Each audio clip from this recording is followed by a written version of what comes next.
રાજ્યમાં 4 પગનો આતંક સામે આવી રહ્યો છે।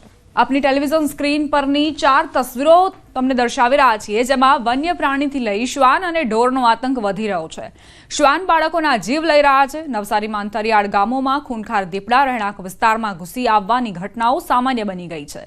ચીખલીના કુકેરી ગામમાં રાત્રે દીપડાએ શ્વાનનો શિકાર કર્યો, તો રાજકોટના શાપરમાં 5 શ્વાનોએ 5 વર્ષના બાળકનો જીવ લીધો। કઈ રીતે રખડતા ઢોરો હોય કે રખડતા પ્રાણીઓ હોય તેમનો આતંક છે, આ 4 દ્રશ્યો તમને એ જ સાબિતી આપે છે।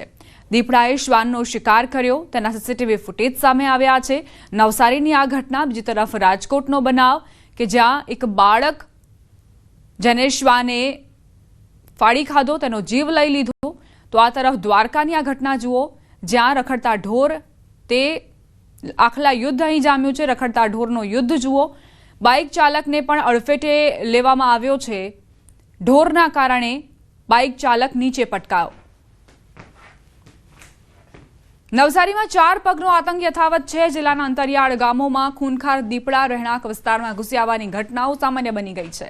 ચીખલીના કુકેરી ગામમાં રાત્રે દીપડાએ શ્વાનનો શિકાર કર્યો। કુકેરી ગામના વાણિયાવાડ વિસ્તારમાં મોડી રાત્રે બનેલો બનાવ સીસીટીવીમાં કેદ થયો। શ્વાન નીંદમાં હતું તે સમયે બિલ્લી પગે આવેલા દીપડાએ શ્વાનના ગળા પર હુમલો કર્યો હતો અને શિકાર કરી શ્વાનને લઈને ફરાર થઈ ગયો। રહેણાંક વિસ્તારમાં દીપડાના આટાફેરાથી રહીશોમાં પણ ભારે ડરનો માહોલ છે।